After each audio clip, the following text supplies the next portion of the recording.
Shalom dan selamat pagi saudara-saudari terkasih.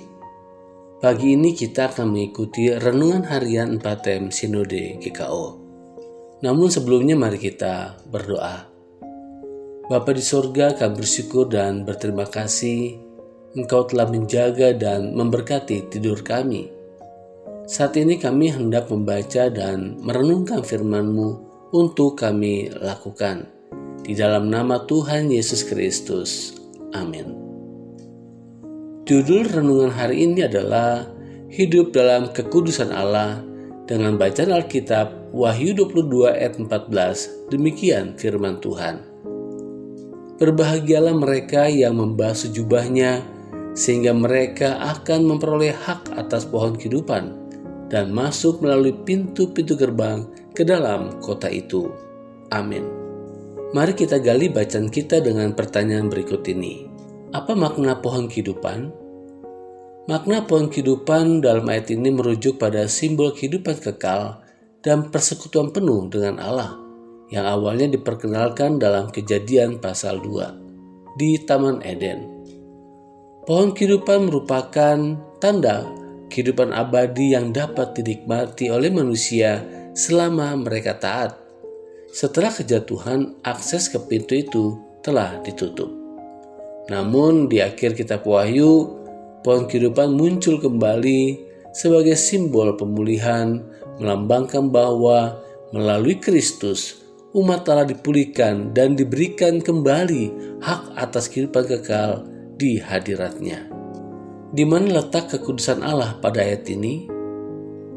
Letak kekudusan Allah dalam Wahyu 22:14 memang tidak dinyatakan secara eksplisit dengan kata kudus, tetapi terungkap secara mendalam melalui konteks, simbol, dan implikasi ayat ini, yaitu dalam frasa mereka yang membasuh jubahnya. Kalimat ini menggambarkan proses penyucian, yaitu pemisahan dari kenajisan dosa untuk hidup dalam kemurnian dan kekudusan Allah. Dalam seluruh Alkitab, pembasuhan jubah adalah lambang pertobatan dan pembenaran melalui darah Kristus. Bandingkan dalam Wahyu 7:14. Kekudusan Allah tampak dalam standarnya yang suci. Hanya mereka yang sudah disucikan yang dapat mendekat kepadanya. Ini adalah anugerah yang harus kita responi dengan hidup yang berkenan kepadanya. Ingat saudara, kekudusan bukan sekedar larangan dosa, tetapi juga pengejaran akan karakter Allah di dalam hidup kita. Lalu bagaimana kita hidup kudus di dunia yang penuh dosa ini? Yang pertama, miliki batas yang tegas. Jika sesuatu mendorong kita kepada dosa, lebih baik menjauh, bahkan menolaknya. Kedua, hidup dalam kebenaran firman Allah. Ketiga, mengandalkan Roh Kudus. Keempat, berada dalam komunitas yang mendukung Anda untuk hidup dalam kekudusan Allah.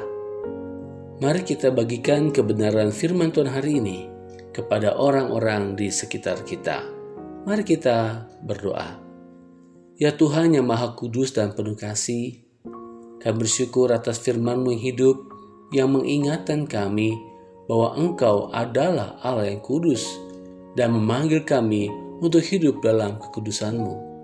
Terima kasih untuk pengorbanan-Mu ya Yesus yang telah membasuh jubah kami, sehingga kami layak memperoleh bagian dalam hidup kekal dan masuk ke dalam kota-Mu yang kudus. Tolong kami ya Tuhan, agar hidup kami setiap hari mencerminkan kasih dan kekudusan-Mu. Murnikan hati kami, teguhkanlah langkah kami, dan jadikan kami umat yang setia yang menantikan penggenapan janji-Mu dengan penuh pengharapan. Bimbing kami untuk terus hidup dalam terang-Mu, menjaga hati kami agar tetap bersih dan tetap bertekun dalam kasih dan kebenaran, hingga saat kami boleh masuk melalui gerbang kota-Mu yang mulia dan menikmati pohon kehidupan yang Engkau janjikan. Berkati jemaat-Mu Tuhan dalam pergumulan mereka sehari-hari, biar mereka boleh mengalami dengan kuasa Yesus Kristus yang telah menyucikan kami. Kami berdoa dan menyerahkan hidup kami. Amin.